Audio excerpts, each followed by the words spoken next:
vamos a plantear en forma integral las 4 ecuaciones de Maxwell, ¿sí? La primera de las ecuaciones de Maxwell, la conocimos cuando vimos electrostática, es la ley de Gauss en electrostática.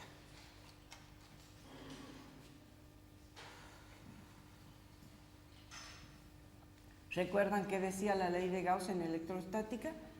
Decía que la integral sobre esta superficie cerrada del campo eléctrico escalar diferencial de área es igual a la carga neta encerrada dividido epsilon 0.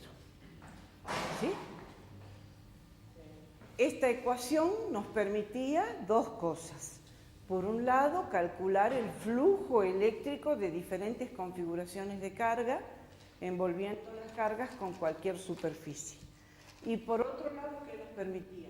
Calcular el campo eléctrico de cargas que guardaban una cierta relación de simetría con la superficie que elegíamos. Es decir, cargas que tenían simetría esférica o simetría axial. ¿Se acuerdan? Bien. Y siempre podíamos encontrar la cantidad de carga que quedaba encerrada en esa superficie.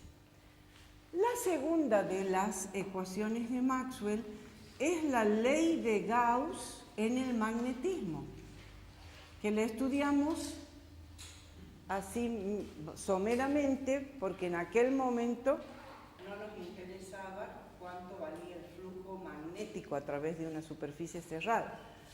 Hoy vamos a ver cómo es esa ecuación y resulta que es la integral también sobre una superficie cerrada del campo magnético escalar diferencial de área. ¿Y esto cuánto valía? Y esto valía 0, sí.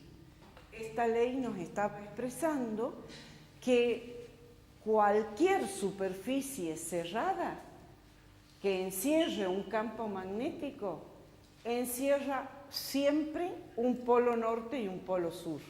Es decir, la cantidad de líneas que entran en la superficie cerrada es igual a la cantidad de líneas que salen de la superficie cerrada y por lo tanto la carga neta total magnética es igual a 0. ¿Está bien? Porque siempre en cada superficie hay un polo norte y un polo sur. Entonces, ¿por qué no nos sirve o sí? ¿Eh? Siempre a 0 porque no podemos separar el polo. O sea, no se pueden separar, pero tampoco la utilizamos a la ley de Gauss. Siempre que analizamos flujo magnético, analizamos sobre una superficie plana. No, claro, Ampère. Siempre es sobre una superficie plana, nunca analizamos en una superficie cerrada. ¿Se entiende? Bien. La tercera de las ecuaciones de Maxwell es la ley de Faraday, pero generalizada. ¿Recuerdan cómo era la ecuación de la ley de Faraday generalizada? O sea, la tercera es la ley de Faraday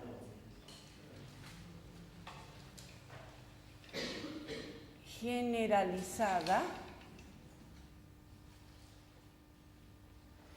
¿qué decía la ley de Faraday? Recuerdan que la ley de Faraday decía que el negativo de la variación de flujo con respecto al tiempo me inducía una FEM. Es decir, decíamos que la FEM era igual a menos n por la derivada del flujo con respecto al tiempo. Pero ¿cuál fue la generalización?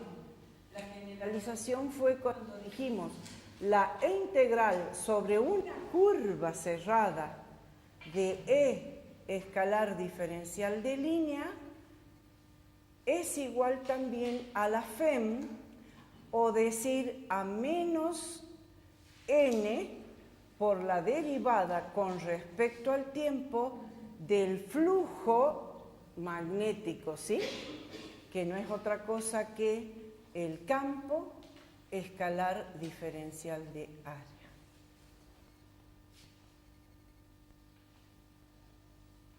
Es decir, estamos diciendo, la generalización fue que esta variación de flujo me genera un campo eléctrico en el interior de los conductores no electrostático. ¿Bien? Entonces, esta ecuación de Faraday no solo me permite calcular la FEM, sino también me permite calcular el campo eléctrico inducido. En una curva cerrada, sí, por eso puse curva cerrada. ¿Está bien? Bien, y por último, la cuarta de las ecuaciones de Maxwell tiene que ver con lo que acabamos de ver, y es entonces la ley de Ampère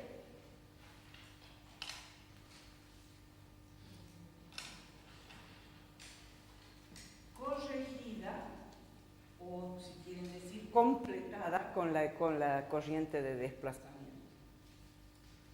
Corregida o completada por la corriente de desplazamiento.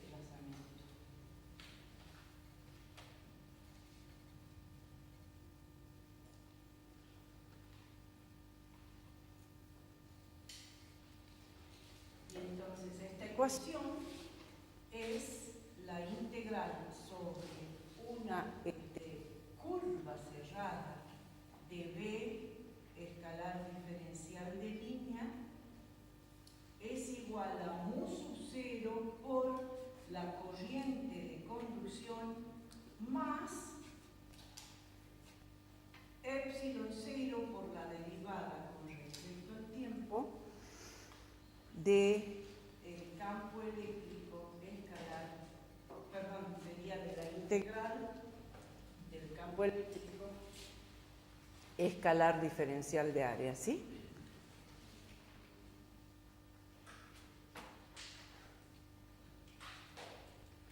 Y esto era una superficie cerrada. ¿Sí?